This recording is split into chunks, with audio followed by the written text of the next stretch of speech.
wait for a pause. Like, I'm still very, very bullish on gold and silver. I think they're going to go dramatically higher over the next 5-10 years. It's going to be, who knows where they're going to be. It's going to be ludicrous probably, but it's not going to be a straight ride. And there could be years where it doesn't go anywhere. I think it really comes down to having strategy, saying, okay, I'm not going to buy into euphoric kind of blow off moves. I'll wait and let them, pull back and trade sideways for a while, build a bullish pattern, build a launch pad or a base for when it starts to run and break out of that to the upside. You can jump on then. I don't have problems buying something at a higher price if it's actually leaving the station and starting another big leg up.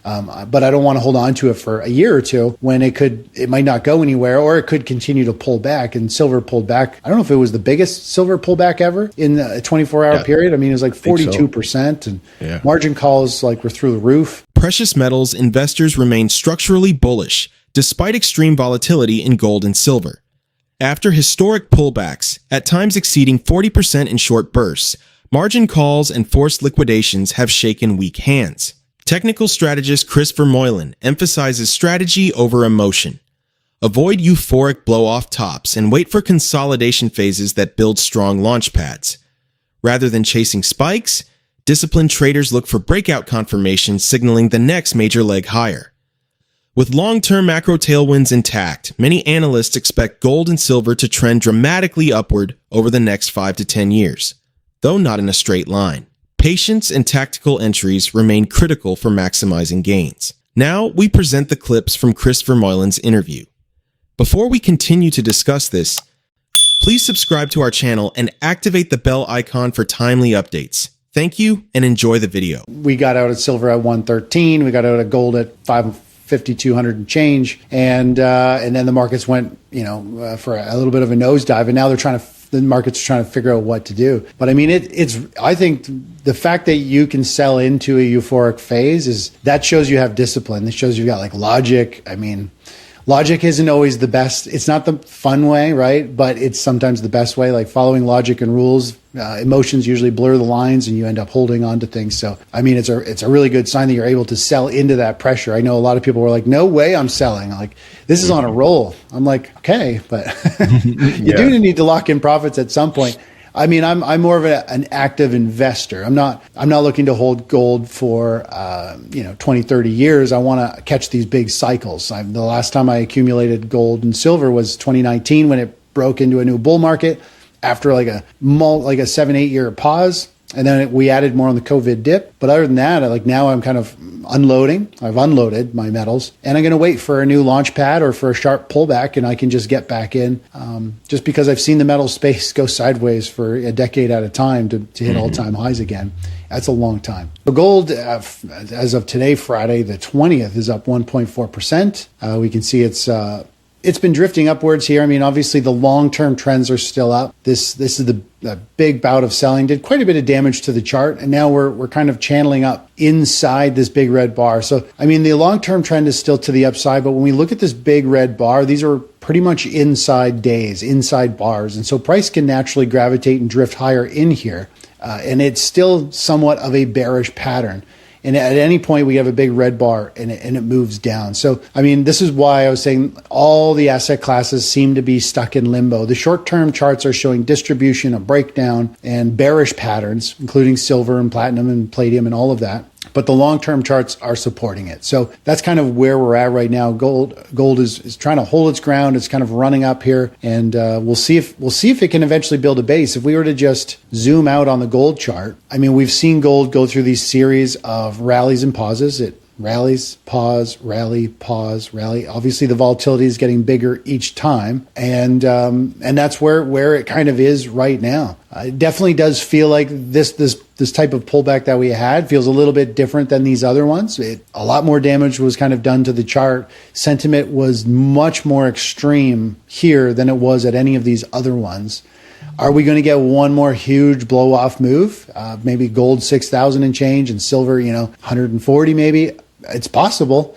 And it'll be another parabolic move. So we just have to kind of wait to see how that's going to unfold. And, when you zoom back on the charts, if we take a look at the monthly chart here, when you look at these chart patterns, you get these big parabolic moves. And I like when we get these parabolic moves. They're difficult to trade because you don't know where the peak will be. They're bubbles. They're kind of a bubble phase, and technicals at some point go out the window. So the technicals more or less have kind of gone out the window once we hit 5,200, which is why I talked about how once we break 5,200 in gold, expect some spike and some huge emotional wave of people piling in, because it's like an emotional tipping point where the charts aren't really pointing any higher, and it'll just be emotion driven. And that's what we saw. We saw it go all the way up to almost 5,600.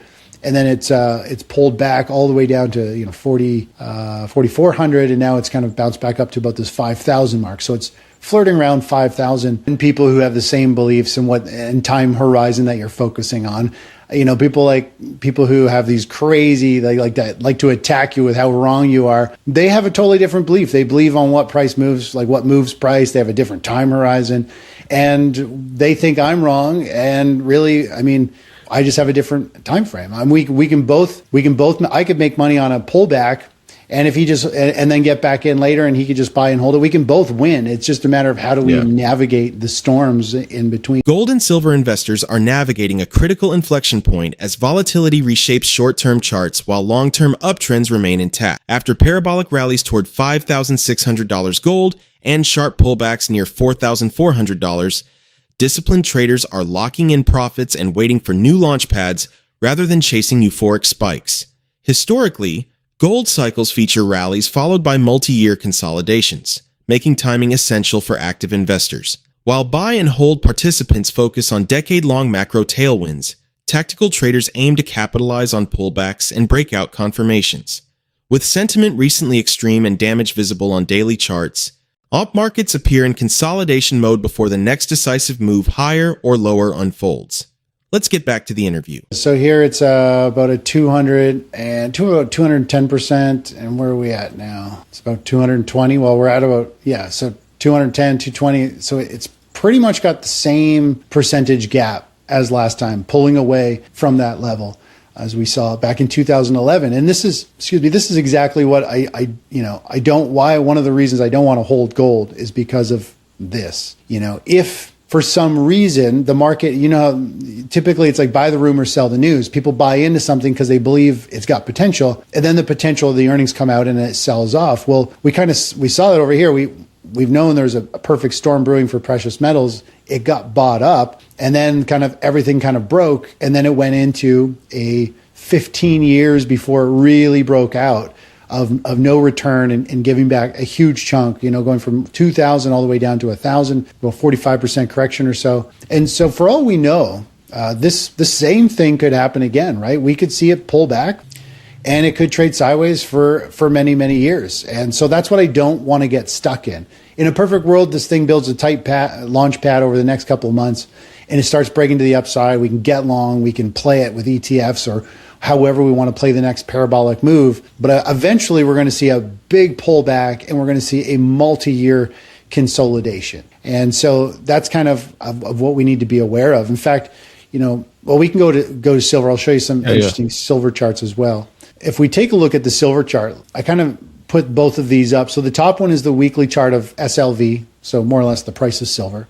And we can see this pullback that we had. Now this is silver has kind of pulled back a little bit and traded sideways. There's a couple more bars here. But look what happened in 2011. The run-ups, the pauses, and these little hiccups are almost the same in terms of price action. And then a huge 30+% pullback both times. And then we could see silver move up potentially, and then who knows? And then it goes off into a cliff. This was 2011. This is where we went into a 15-year pause in price, right?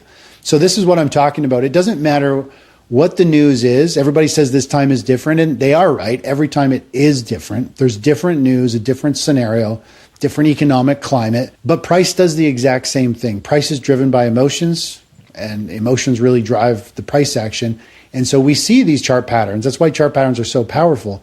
They tell us what people are thinking and feeling and shows us what they are doing with their money. And so this is, one way to look at it. We could see, silver maybe have peaked in gold, and we go into a multi-year. It's not what anybody wants to hear, but that is one scenario that we need to be aware of.